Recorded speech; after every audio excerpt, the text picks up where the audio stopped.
দুনিয়ার সবচেয়ে সহজ পদ্ধতিতে বানিয়ে ফেলুন কাঁচা আমের এই আচারের রেসিপিটা। এতটাই টেস্টি, এভাবে বানালে সত্যি জিভে জল এসে যাবে। নমস্কার বন্ধুরা, সুবর্ণা দাস অফিসিয়াল চ্যানেলে সবাইকে স্বাগতম। আজকে আবার চলে এসেছি নতুন একটা আমের আচারের রেসিপি নিয়ে। দেখতে থাকুন, পাশে থাকুন। এই আমের আচারের রেসিপিটা তেল ছাড়া এবং ভিনেগার ছাড়া আমি কিভাবে তৈরি করছি দেখতে থাকুন। দেখুন বন্ধুরা, এখানে আমি 3টা কাঁচা আম নিয়েছি। এবার আমি এই কাঁচা আম উপরের খোসা ছিলে নেব। আপনারা ছুরি বা কাঁচির সাহায্যেও আম ছিলে নিতে পারেন। আমি বটি দিয়ে আম ছিলে নিচ্ছি। আপনারা এই আচার সংরক্ষণ করার জন্য আরও বেশি করে আম নিতে পারেন। এখানে আমি 500 গ্রামের মতো কাঁচা আম নিয়েছি। দেখুন, একইভাবে আমি সব আমগুলো খোসা ছাড়িয়ে নিয়েছি। এবার আমি আমগুলো সাইজ মতো কেটে নেব। আম আমি আড়াআড়িভাবে আম কেটে নিচ্ছি। আপনারা আপনাদের ইচ্ছে মতো আম কেটে নিতে পারেন। এই আচারের রেসিপি একদম সহজ পদ্ধতিতে আপনাদেরকে দেখাচ্ছি। একদম কম সময়ে বানিয়ে নিতে পারবেন। এভাবে বানিয়ে বছর জুড়ে সংরক্ষণ করে রাখতে পারবেন। এখনও যারা লাইক দিতে ভুলে গিয়েছেন, অবশ্যই একটা লাইক দিয়ে পুরো ভিডিওটার পাশে জুড়ে থাকুন। দেখুন বন্ধুরা, আম আমি একটা কেটে নিয়েছি। এবারে আমের বীজ আমি আমের ভিতর থেকে বের করে নিচ্ছি। এভাবে আমি সব আমের থেকে একইভাবে বীজ বের করে নেব। দেখুন বন্ধুরা, সব আমগুলো আমি কেটে বীজ বের করে নিয়েছি। এবার আমি ভালো করে ধুয়ে পরিষ্কার করে নেব। আম আমি ধুয়ে নিয়েছি এবং জল ঝরিয়ে নিয়েছি। এবার আম আমি একটা পাত্রের মধ্যে ঢেলে নিয়েছি। এবার এখানে আমি 500 গ্রাম আমের জন্য আমি 300 গ্রাম চিনি দিয়ে দিলাম। আপনারা যেরকম মিষ্টি খান সেরকমভাবে চিনি কম বেশি বাড়িয়ে দিতে পারবেন। আমি এখানে দিয়ে দিলাম স্বাদ মতো লবণ। এবার লবণ চিনির সাথে আম আমি ভালো করে হাত দিয়ে মাখিয়ে মিশিয়ে নিচ্ছি। এভাবে ভালো করে হাত দিয়ে মিশিয়ে নিতে হবে। আপনারা চামচ দিয়েও মিশিয়ে নিতে পারেন। আমার এই রেসিপিটা যদি আপনাদের ভালো লেগে থাকে, অবশ্যই লাইক কমেন্ট শেয়ার করে দেবেন। আর নতুন কোনো বন্ধু যদি আমার এই রেসিপিটা দেখে থাকেন, অবশ্যই আমার চ্যানেলটাকে সাবস্ক্রাইব করে দেবেন এবং নোটিফিকেশান অন করে রাখবেন। যখনই আমি নিত্য নতুন ভিডিও ছাড়ব, প্রথমে আপনাদের মাঝে পৌঁছে যাবে। আম মাখিয়ে নেওয়ার পর আমি আধা ঘন্টার জন্য রেস্টে রেখে দিলাম। এবার আমি আচারের মধ্যে যে মশলা ব্যবহার করব, উপকরণগুলো নিচ্ছি।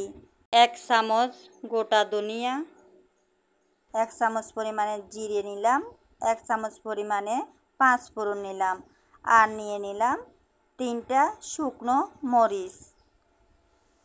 প্রথমে আমি কড়াইতে শুকনো মরিচ একটু গরম করে নিব।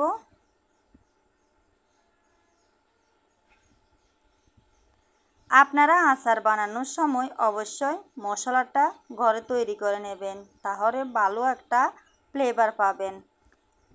মরিচ আমি হালকা ভেজে নিয়েছি। এবার আমি অন্য মশলার উপকরণগুলো দিয়ে দিলাম। চুলার আঁচটা মিডিয়াম আঁচে রেখে এই মশলা ভেজে নিতে হবে, যাতে পুড়ে না যায়। হালকা আঁচে ভেজে নিলে মশলাটা খুবই ভালো হবে। এভাবে ঘন হাতে নাড়াচাড়া করে মশলা ভেজে নিচ্ছি।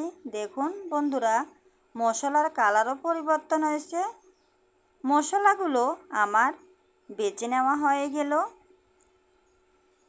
এবার আমি মশলাগুলো নামিয়ে নেব।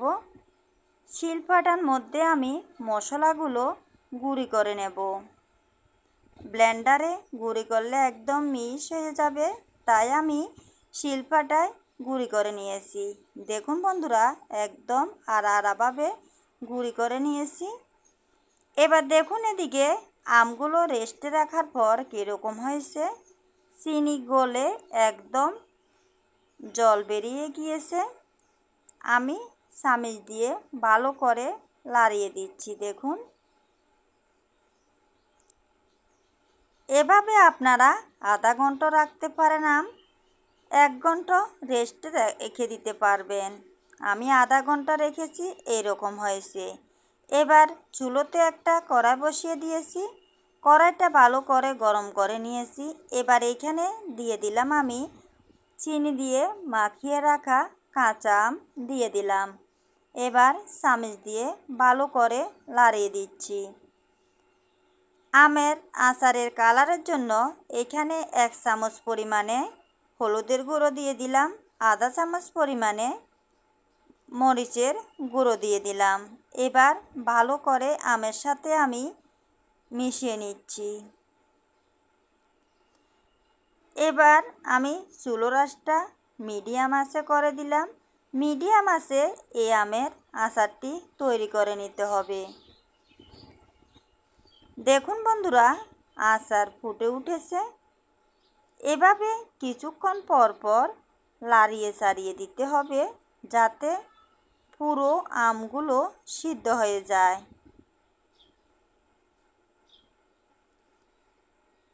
আপনারা চুলোর আঁচটা বাড়িয়ে দিতে যাবেন না, তাহলে আমও ভালোভাবে সিদ্ধ হবে না, খেতেও একদম ভালো লাগবে না।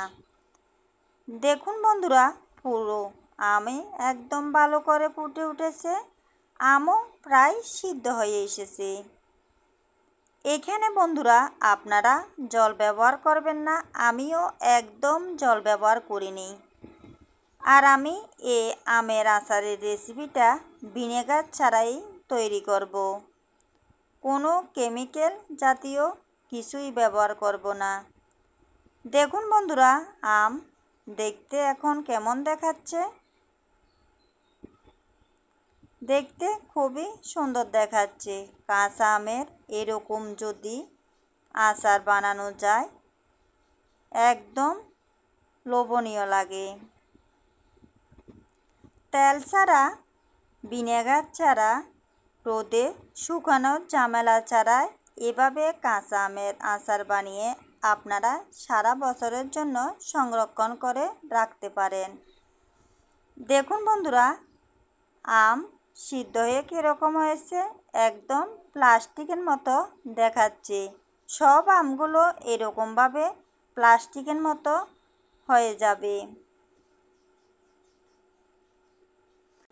এভাবে কিছুক্ষণ পর পর লাড়িয়ে দিতে হবে উপর নিচ করে, তাহলে পুরোপুরিভাবে আমগুলো একদম ভালোভাবে সিদ্ধ হয়ে যাবে। আমার এই আচারের রেসিপিটি যদি আপনাদের ভালো লেগে থাকে, অবশ্যই বাসায় ট্রাই করবেন। দেখবেন খেতে খুবই ভালো লাগবে, একদম জিভে জল এসে যাবে। এবার আমি আচারের মধ্যে দিয়ে দিচ্ছি যে মশলা আমি তৈরি করেছি, তা দিয়ে দিলাম। এবার চামচ দিয়ে ভালো করে আচারের সাথে মশলা লাড়িয়ে দিতে হবে। এভাবে লাড়িয়ে ভালো করে মিক্স করে নিলে খুবই ভালো হবে। একদম আস্তে আস্তে করে আপনারা মশলা মিক্স করে নেন, যাতে আম ভেঙে না যায়।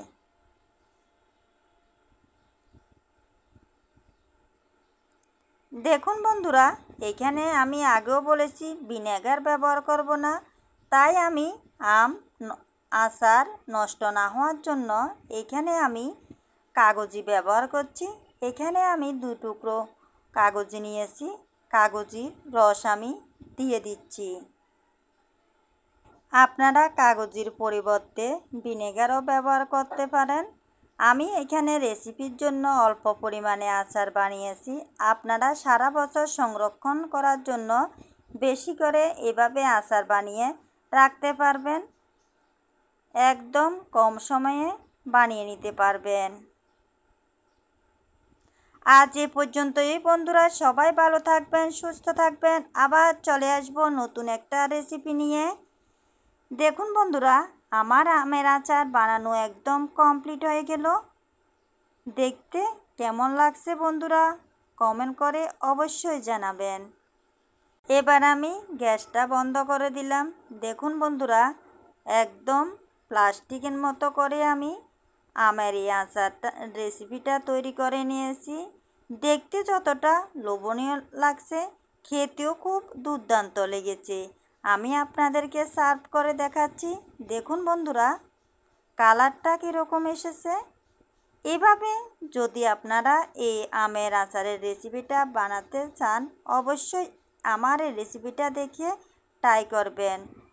দেখবেন এর স্বাদ জিভে লেগে থাকবে। অন্য আচার ছেড়ে এই আচারই আপনারা খেতে চাইবেন। একদম সহজ পদ্ধতিতে আপনাদেরকে বানিয়ে দেখিয়েছি। আর পুরো ভিডিওটা দেখার জন্য নতুন বন্ধু, পুরাতন বন্ধু সকলকে ধন্যবাদ। সবাই ভালো থাকবেন, সুস্থ থাকবেন। আর আমার এই আচার রেসিপিটা কেমন হয়েছে অবশ্যই জানাবেন।